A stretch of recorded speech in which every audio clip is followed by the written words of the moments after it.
अखण्डमण्डलाकारं व्याप्तं येन चराचरं तत्पदं दर्शितं येन तस्मै श्रीगुरुवे नमः। तस्मै श्रीगुरुवे नमः। बोलिए श्री सद्गुरुदेव की जय। आप समस्त श्रोता बंधुओं को मेरा हृदय से प्रणाम। जैसा कि इस समय चर्चा चल रही है भगवान आदि शंकराचार्य जी के वेदांत सिद्धांत चैप्टर के अनुसार, उनमें इसके पहले 3 वीडियो बन चुके हैं और दूसरे और तीसरे वीडियो में तत्वतः ईश्वर को कैसे समझें ये आदि शंकराचार्य जी ने बताया। अब आगे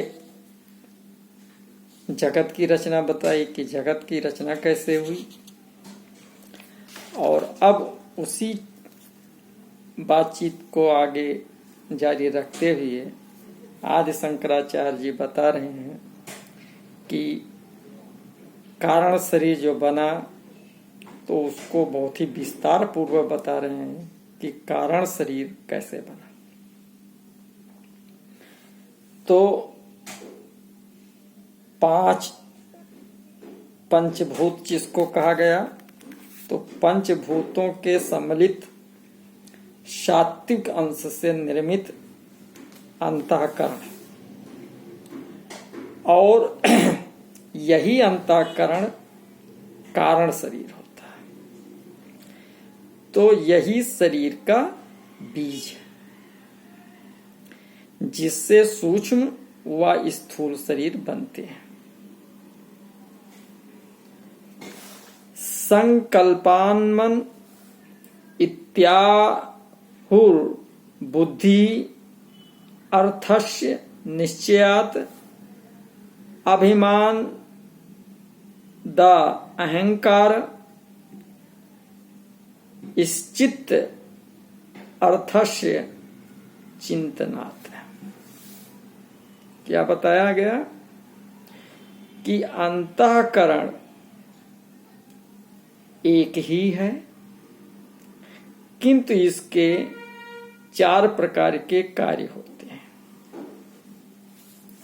इनमें जो संकल्पान मन, इसमें जो संकल्प और विकल्प उठते हैं उसे मन कहा गया है,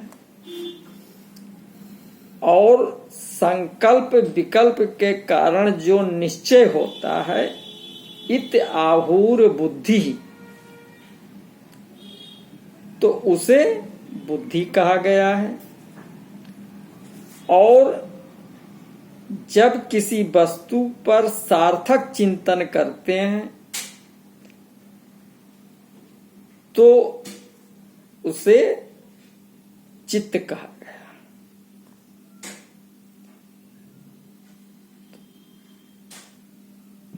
जब किसी वस्तु पर सार्थक चिंतन करते हैं तो उसे चित्त कहा गया है।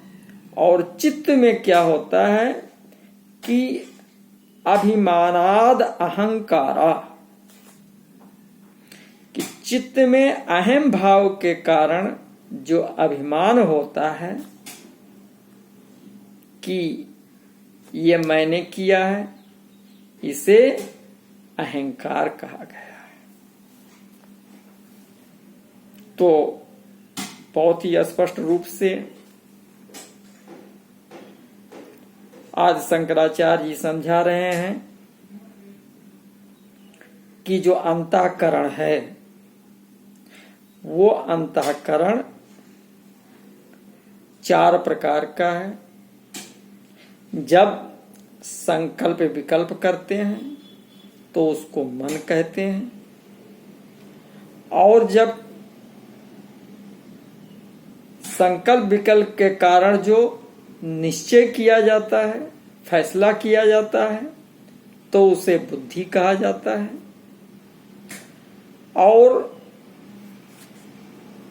जब किसी वस्तु पर सार्थक चिंतन होता है, यानी यथावत उसको हम देखते हैं, तो उसे चित्त कहा गया है।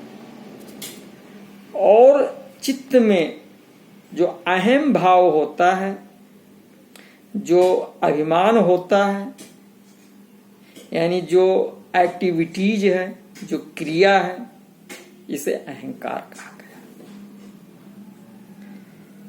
अब आगे बताते हैं कि तस्मात् एव तु बुद्धे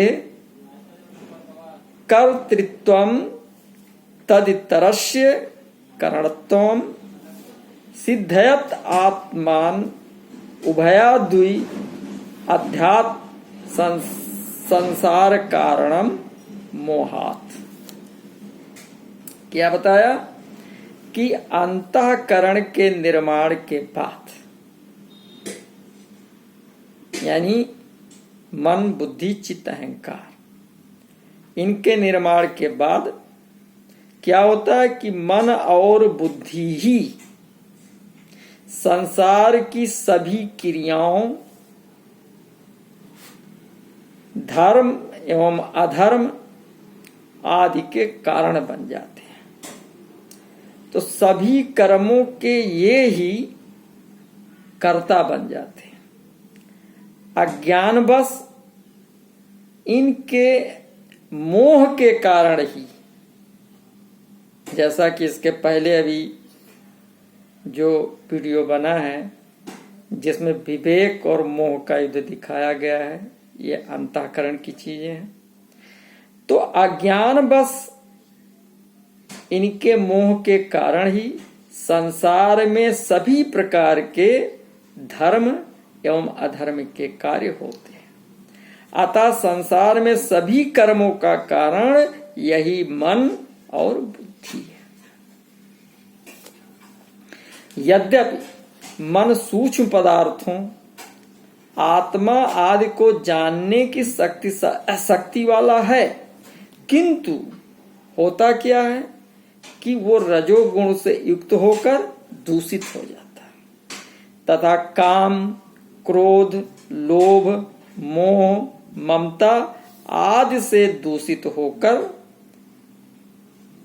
अनुकूल कार्य करने के बजाय प्रतिकूल कार्य करने लगता है, जैसे उल्टा करने लगता है, जिससे वो जीव को पीड़ा ही देता है। जिस प्रकार हवा के कारण दीपक अपना प्रकाश नहीं दे सकता, उसी प्रकार रजोगुण के कारण ही वो आत्मा के ज्ञान से वंचित रहता है। तो आत्मा का त्याग करके वो क्या करता है? उल्टा जस्ट करता है।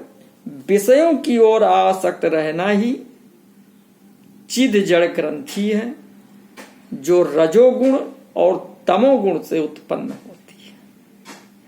और इनका त्याग कर अगर सत्य गुण का अवलंबन कर लिया जाए तो मनुष्य सभी प्रकार के रोग शोक आदि से मुक्त हो जाता है। यस्य चित्तम निर्विषयम हृदयम यस्य शीतलम तस्य मित्रम जगत सर्वम तस्य मुक्ति करिष्ठितो। तो मुक्ति का एक ही रहस्य है कि निर्विषय होना।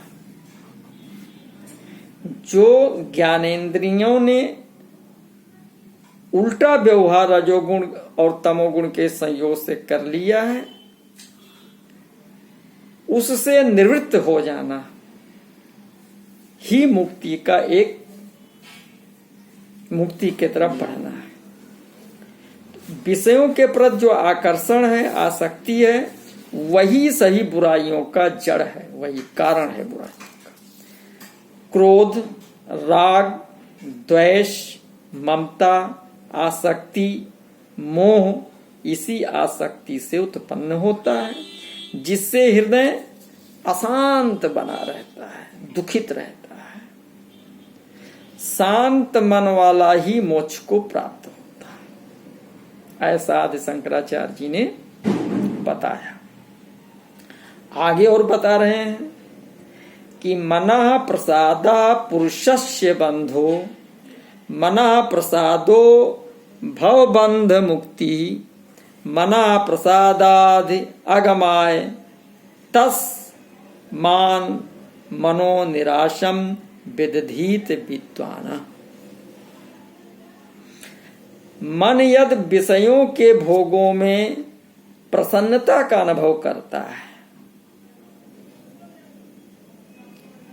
तो मनः प्रसादा पुरुषस्य बंधो, तो यदि वो विषय भोगों में प्रसन्नता का अनुभव करता है तो पुरुष से क्या होगा, बंधो, तो वो बंधन है। तथा मनः प्रसादा भवबंध मुक्ति, तथा मन के निरोध से जो प्रसन्नता प्राप्त होती है वही मुक्ति का हेतु बनता है। मना प्रसादाधि माय तस्मान मनो निरासम विदधीत विद्वाना, यानी मन यदि विषयों के भोगों में प्रसन्नता का अनुभव करता है तो वो बंधन है, तथा मन के निरोध से जो प्रसन्नता होती है वही मुक्ति का हेतु होता है। फिर क्या बता रहे हैं, प्राचन्नाम एव भूतानाम रजो शेषभ्यो अभवन क्रमात् वाक् पाणी पादपायुष अस्थानी उपस्थानी कर्मेंद्रियान्नेनु। क्या बताया कि 5 भूतों के रजोगुण से, सतोगुण से क्या बनी, ज्ञानेन्द्रियां बनी, और 5 भूतों के रजोगुण से क्रमशः 5 कर्मेंद्रियां उत्पन्न होती हैं, जिसमें आइए देखते हैं कौन से तत्व से क्या बना। तो आकाश तत्व से वाणी, वायु के रजोगुण से हाथ, अग्नि के रजोगुण से पैर, और जल के रजोगुण से लिंग, तथा पृथ्वी के रजोगुण से गुदा की उत्पत्ति हुई। फिर क्या बताते हैं कि समस्तेभ्यो रजोसेभ्यो व्योमादीनां क्रियात्मका प्राणादाय समुत्पन्ना 5 प्राणांतर वायवः, प्राणा प्रागम अनेन स्यादा पानो वांगम अग्नेन च व्यानस्तु विश्वगमनादुत क्रांतियोदान इष्यते। यानी 5 भूतों के रजो अंशों से 5 कर्मेंद्रियां उत्पन्न होती हैं, किंतु इन 5 के सम्मिलित रजो अंश से प्राणों की रचना होती है, जो शरीर में क्रिया का कारण है। यद्यपि यह एक प्राण है, किंतु भिन्न भिन्न कार्य करने के कारण इनको प्राण, अपान, व्यान, उदान और समान नामों से कहा जाता है।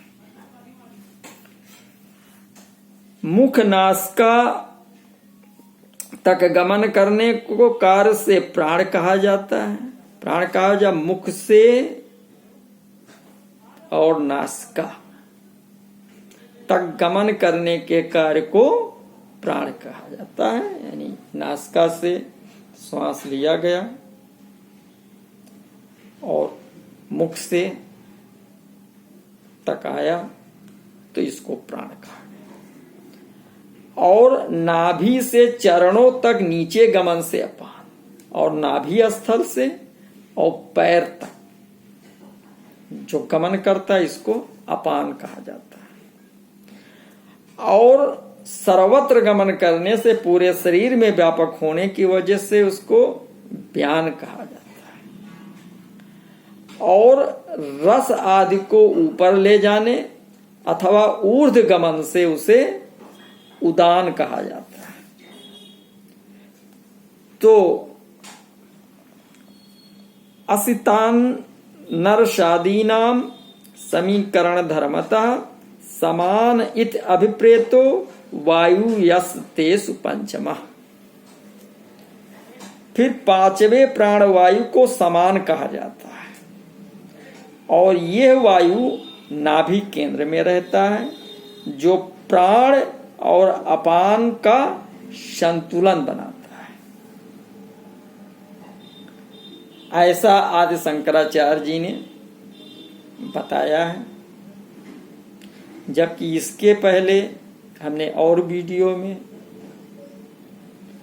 और ज्यादा स्पष्टीकरण करते हुए कबीर साहिब जी ने 10 वायु को बताया, 10 प्राण वायु को बताया। आज शंकराचार्य जी ने 5 प्राण वायु को बताया। उसका बहुत ही विधिवत विश्लेषण इसके पहले वीडियो में कर चुके हैं। तो जो जो बता रहा है उस चीज को हम आपके समक्ष रख रहे हैं। यहाँ पर आज शंकराचार्य जी ने 5 प्राणवायु का बताया, उनके कार्य बताए। कबीर साहब जी ने 10 प्राणवायु बताया था और 10 प्राणवायु का 10 कार्य बताया था। 10 स्थान पर उनकी नियुक्ति बताई थी। तो शंकराचार्य जी आगे बता रहे हैं कि सत्य गुण ज्ञान प्रधान है तथा तमोगुण जड़ता प्रधान, और दोनों में क्रिया का भाव होता है। ये अक्रियाशील होते हैं, क्रिया नहीं कर सकते। मनुष्य में क्रिया का जो आधार है, जो अहंकार है, ये रजोगुणी शक्ति है। इसके बिना किसी भी क्रिया हलचल आदि का होना असंभव है। तो 5 प्राण तथा 5 कर्मेंद्रियां ही क्रिया करती हैं। जड़ शक्ति में जीवन इसी रजोगुण के कारण आता है, तो इसी से शरीर सक्रिय रहता है। तो इस तरीके से कारण शरीर का विधिवत विवरण भगवान आदि शंकराचार्य जी ने अपने वेदांत सिद्धांत के माध्यम से किया है। अब आइए उसके आगे चलते हैं। तो सूक्ष्म शरीर की रचना कैसे हुई, जिसको लिंग देही भी कहते हैं, इसका ज्ञान आज शंकराचार्य जी दे रहे हैं। आइए इसको समझने का प्रयास करते हैं। तो बताया जो 5 ज्ञानेंद्रिय तथा जो अंतःकरण में बुद्धि है, तो 5 ज्ञानेंद्रिय तथा बुद्धि अंतःकरण मिलकर के विज्ञानमय कोश होता है। और 5 ज्ञानेंद्रिय और बुद्धि यानी 5 ज्ञानेंद्रिय प्लस बुद्धि, ये मिलकर बन गए विज्ञानमय कोश। और दूसरा 5 ज्ञानेंद्रिय और प्लस मन अगर मिल गया तो उसको कहते हैं मनोमय कोश। फिर 5 जो कर्मेंद्रिय हैं, इसमें जब 5 प्राण मिल गए, जिनको अभी बताया गया, इन 5 प्राण जब मिल गए तो इसको कहते हैं प्राणमय कोश। तो इस प्रकार से विज्ञानमय कोश, मनोमय कोश, प्राणमय कोश, ये सब तीनों जब मिल जाते हैं तब सूक्ष्म शरीर की रचना होती है। सूक्ष्म शरीर, इसे लिंग देही भी कहते हैं। ये स्थूल शरीर से सूक्ष्म होता है, किंतु कारण शरीर की अपेक्षा स्थूल होता है। कारण शरीर जो भी बताया गया है उससे तो स्थूल है, लेकिन जो स्थूल शरीर है उससे ये सूक्ष्म है। तो इसे हिरण्यगर्भ भी कहा गया है। सृष्टि रचना में सर्वप्रथम इसी की रचना हुई। यही सृष्टि का बीज है। यही वो सूत्र है जिसमें समस्त सृष्टियां मड़ियों की भांति पिरोई हुई हैं। इसीलिए इसे सूत्रात्मा भी कहते हैं। यही जीवन की सभी क्रियाओं का हेतु होने से इसे प्राण भी कहा जाता है। लिंग देही को, सूक्ष्म शरीर को प्राण भी कहा जाता है। तो मन, बुद्धि और प्राण ही समस्त सृष्टि का कारण है। स्थूल शरीर इसी का प्रकट रूप है। स्थूल शरीर के विषय को यह सूक्ष्म शरीर अपनी सूक्ष्म वृत्तियों द्वारा भोगता है। अब आइए देखते हैं स्थूल शरीर की रचना कैसे हुई। तो पांचों सूक्ष्म भूत आकाश, वायु, अग्नि, जल और पृथ्वी जब अपनी अपनी सूक्ष्म अवस्था में रहते हैं और इनका परस्पर जब पंचीकरण होता है तो इन पांच स्थूल भूतों की रचना होती है। और पंचीकरण का जो कार्य होता है वो एक रेशियो में होता है, अनुपात में होता है। तो उसी अनुपात से ही सही रचना हो पाएगी। तो आइए देखते हैं कि वो अनुपात क्या है। तो आकाश तत्व में 50% आकाश होता है, 1/8 भाग वायु होता है, 1/8 भाग अग्नि होती है और 1/8 भाग जल होता है और 1/8 भाग पृथ्वी होती है।